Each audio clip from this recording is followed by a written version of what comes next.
Le 27 décembre 2007, Elizabeth Kemonto quitte son domicile pour aller voter près de chez elle, à Molo, au Kenya. Elle y reste quelques jours pour rendre visite à sa mère, alors que son mari rentre dans leur ferme. Mais des violences éclatent dès l'annonce de la réélection du président sortant Mwai Kibaki et il lui faudra des jours pour parvenir à rentrer chez elle. Il y avait des cadavres partout, j'étais obligée de marcher dessus. J'ai retrouvé mon mari, la gorge tranchée. Son corps se décomposait, je ne l'ai presque pas reconnu. J'étais tellement terrifiée que je suis partie. Le lendemain, un voisin m'a demandé d'y retourner pour confirmer qu'il s'agissait bien de mon mari.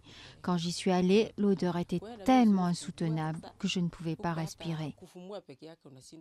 Elisabeth prend alors la fuite avec ses enfants et sa mère. Depuis, ils habitent ici, dans ce camp de réfugiés, à proximité de la ville de Nakuru. Plus d'1 millier de personnes ont été tuées et 300 000 ont dû fuir leur domicile pendant ces violences ethniques, les pires que le Kenya ait connues depuis son indépendance. Des milliers de personnes vivent encore dans des tentes dans tout le pays. Joyce Mamurira a assisté au meurtre de ses voisins et au pillage de sa maison sous ses yeux.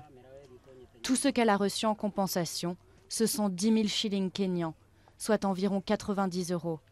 Aujourd'hui, elle est en colère, car personne n'a encore été jugé pour ces crimes. Le gouvernement fait toujours des promesses, mais ne les respecte pas. Le gouvernement dit qu'il nous donnera des tentes, mais cela fait des années que nous n'avons pas été relogés. Si le gouvernement tenait vraiment à nous faire sortir des camps, nous ne serions plus là aujourd'hui. La Cour pénale internationale doit décider ce lundi de la confirmation ou pas des charges contre le vice-premier ministre kényan et 5 autres hommes politiques, tous soupçonnés de crimes contre l'humanité. Le gouvernement kényan avait à l'époque promis d'établir des tribunaux à l'échelle locale, une promesse restée lettre morte. La justice internationale a pris le relais. La justice, ce n'est pas uniquement les inculpations. La justice veut s'assurer que le gouvernement gardera ses promesses, relogera les réfugiés qui ont été déplacés au sein même du pays et fournira des soins médicaux à ceux qui ont été blessés pendant cette période. Des victimes qui attendent depuis 4 ans qu'enfin une décision soit prise.